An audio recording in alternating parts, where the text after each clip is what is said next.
Hi everybody, welcome to the Rummage Workshop. This week I'm going to show you how I use my HVLP gravity-fed spray gun on all of my furniture projects. This is a comprehensive video. We're going to go over all of the tools needed, setup, calibration, technique, and compressor basics. So let's dive right in.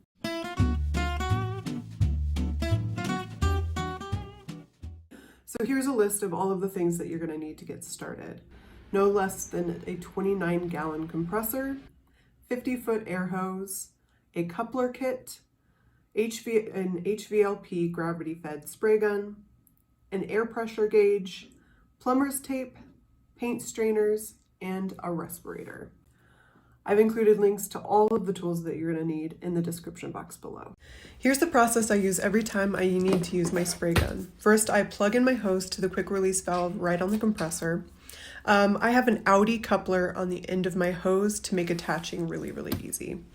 To attach, you just pull the quick release back and insert the coupler, and then do the same to detach. From there, I make sure that the air valve at the hose is closed. I check my oil levels and then make sure that the main valve at the base of my tank is closed as well. Then I flip the main switch to turn it on. This process may look different based on the compressor you have. Either way, you should have a sticker with all of these steps listed right on your compressor. One thing to note is that I spray all water-based paints and top coats. Compressed air in your tank can create condensation that can get into your finish. If you plan on spraying shellac-based or oil-based finishes of any kind, you'll need to add a water separator attachment straight to your hose.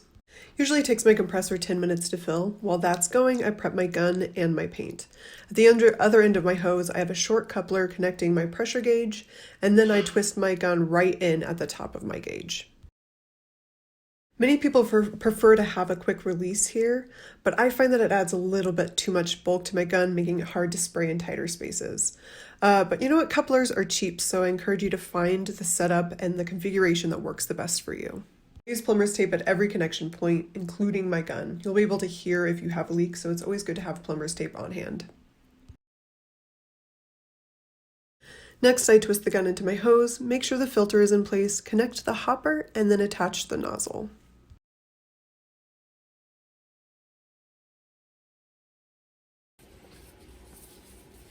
Next, I prep my paint. Most paints are too thick to just put into your gun and start spraying, so I thin mine out with water every time. Also, I always use a paint strainer so that my gun doesn't get clogged. I'm looking for the consistency of pancake batter with my paint. You can also use your favorite top coat as an example of the consistency you're looking for. You want it to be loose enough to spray, but not runny. So my compressor is now done running. It will automatically turn on and off when it goes above and below a certain pressure on its own. Now it's time to set the pressure for my gun. The PSI requirement is 50 to 70 PSI, and that's listed right on the gun itself. You want to hit this PSI while your tool is in use. This is why it's important to have a gauge at your gun. So I'm going to open the airflow to say 80 PSI. Then I'm going to pull the trigger about halfway. This allows the air to flow, but not the paint. So I'm hitting below 60. I think my gun works best right at 60. So I'm going to up the pressure at the tank, and now I'm hitting right where I want to be.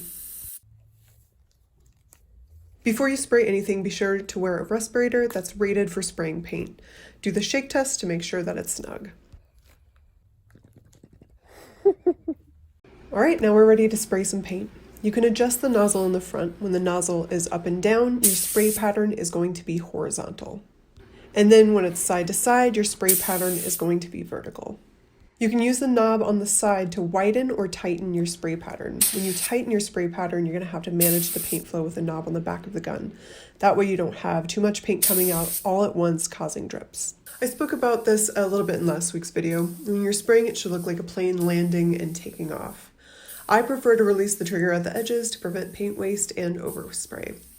Your spray pattern should slightly overlap at the edges where the paint is less dense. This will give you even coverage.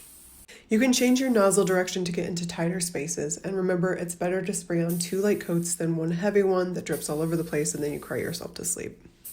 Depending on the weather, I usually let my paint dry for 2 hours between coats. While I wait, I store my gun upright with the paint still in the hopper. Be sure to depressurize your tool when it's not in use, and you can also leave your compressor full of air while you wait. I think the key to a professional finish is lightly sanding between each coat with 220 grit sandpaper. Make sure your paint is completely dry to the touch before top coating to avoid any cloudy, wrinkled blemishes. My preferred top coat is Varathane water-based poly and a satin sheen. I've never had to thin this out before spraying. The final steps are to clean your gun out and depressurize your compressor. First, I empty out any remaining product, then rinse out the hopper with some water. Then I spray about a half cup or so of water through the gun.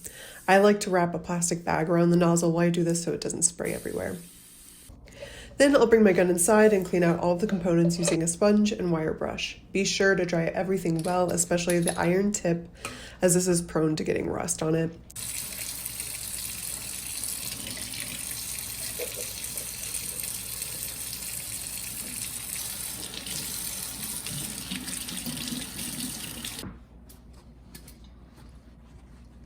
I bring it back outside and then hook it up to the hose to flush out any remaining moisture, and then you are good to go.